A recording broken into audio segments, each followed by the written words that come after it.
In 1840, William P. Howland, later Sir William, began to buy properties in the Humber area. Eventually, he and his brothers were to acquire all of Thomas Cooper's properties on both banks of the Humber, as well as a large part of the King's Mill Reserve from the estate of Reverend Thomas Phillips. He also purchased property on both banks from John Scarlett. Howland subsequently changed the name from Cooper's Mills to Lambton Mills after John George Lambton, the Earl of Durham. By 1846, the joint population of the two villages was 250. By 1852, 400.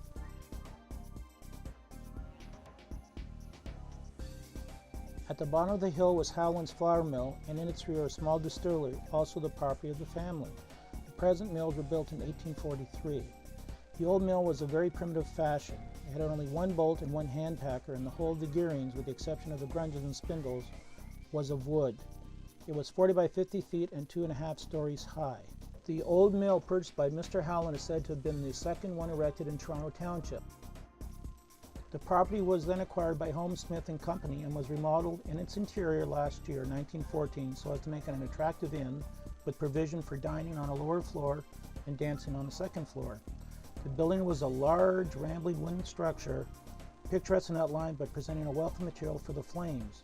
It was a favorite spot for picnic parties.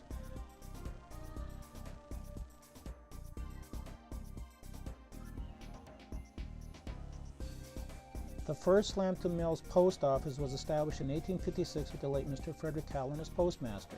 In 1886, Thomas Elliott, who had formerly taught school in Bolton, became a partner with Howland.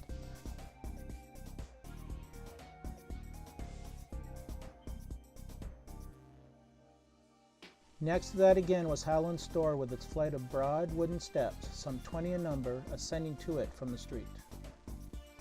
When the First World War broke out, Thomas Elliott retired and the store and post office came under the management of Harry Phillips, who had formerly been a clerk in the store. A fire of unknown origin destroyed the tea room, store, and post office in 1915. At the bottom of the hill, close to Lambton Park, pleasantly located, will be found one of the most comfortable hotels of its class. In 1816, the first stage line was established along Dundas Street. The coach rambled down the center of the street with its horn tooting, and other steamers were forced to take the ditch. At Lambton and at other stopping points, there was a change of horses, and there was quite a commotion when steaming horses were taken to be wiped with straw.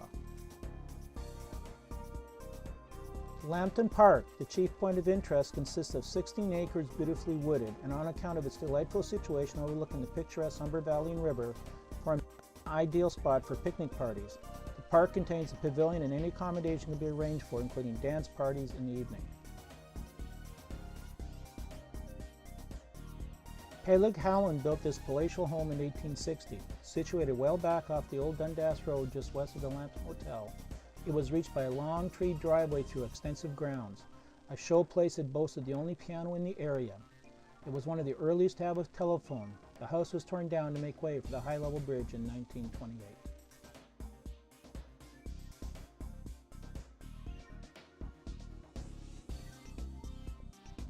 This was Russell Fife's jitney service from Lambton Mills to 6 Point, circa 1918. Note the fare of 15 cents. The electric railway from West Toronto had its loop just to the east of the Lambton Hotel, and it is said that the conductor would holler to the motorman to go slow around it so you could have a quick thirst quencher. Streetcars on the former Toronto Suburban Railway Company's Lambton Car Line ended their trips near the hotel in Lambton Park. From 1917 until 1935, they could also wait in the hotel for the next radial car to Guelph.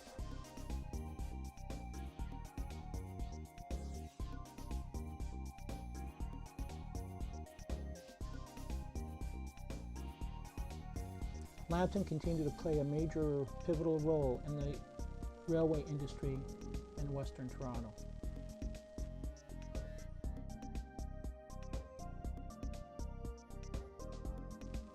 The Lambton Golf and Country Club, founded in 1903 by Albert Austin, has the distinction of being the oldest 18-hole course in the Toronto area that has remained in its original location. Lambton Mills at the Humber served a major purpose in the local business. The bridge connected the mills on the east side with the businesses on the west. Also, the bridge served as a major access point, the first bridge north of Bloor Street and south of Eglinton.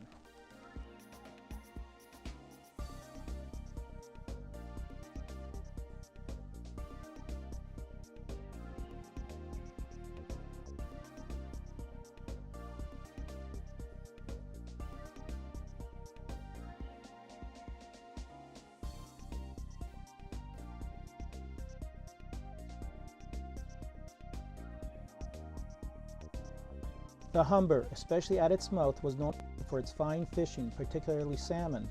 Meals on the river and low water levels by 1871 helped spoil the fishing. Boating and regattas on the Humber were a very popular event back in the 1900s, early 1900s. You notice it also was used for other things, such as washing cars and children like this one.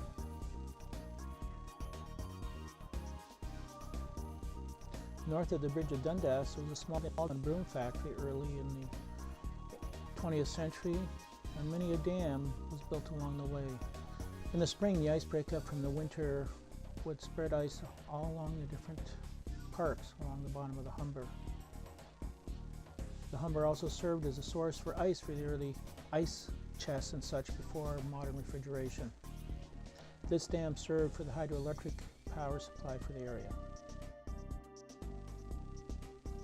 On Dundas Street, going west after crossing the Humber and ascending the hill, were several small houses, all built of wood.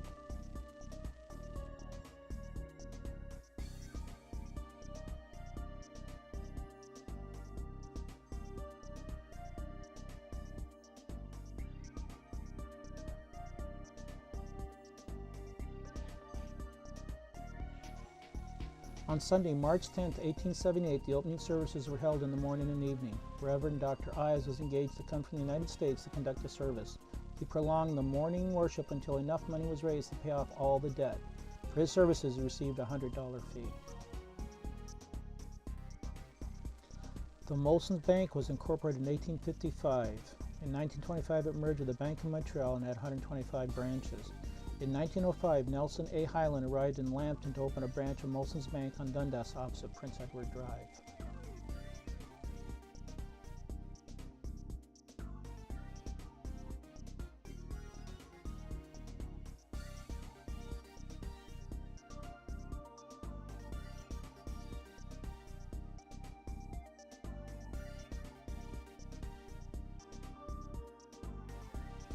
The fire of 1915 damaged the front porch, which was replaced with the poured cement option, which we had for many years.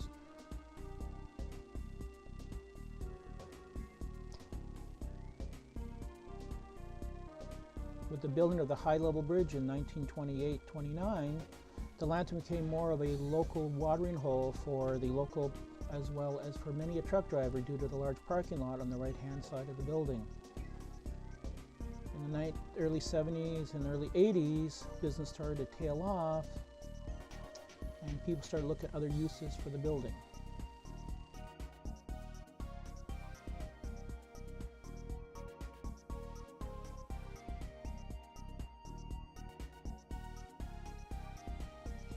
In 1982, there was a plan suggesting the building of a 9-story condo and renovating the Lambton House as a games room for the condo tenants.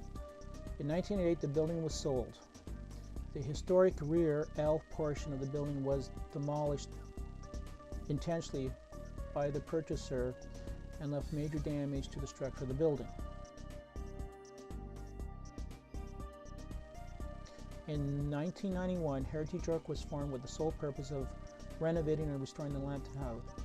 With a combination of funds donated by the developer, the province, the city, and funds raised by Heritage York, the exterior was restored in time for the 1993 bicentennial celebrations for the city of York. The Lambton has been used for a number of events and has been plaqued. We also have a very popular fundraising dinner dance every February. Examples are Bob Ray, David Crombie, Edwin Rouse, architect, Michael Freeman, president, Heritage York, Alan Cox, David Lewis Stein, Terry Russell, Howard Moscow, Heather Broadbent, Peter Carruthers, Lisette Mallet, Randall Reed of Montgomery's Inn, Carolyn Smarts Frost, author, Ed Freeman, and of course our latest John Sewell from this previous spring. We also have musicians and other fundraising, including our pub nights, first Friday of every month. Thank you for watching our presentation. Look forward to seeing you again in the future.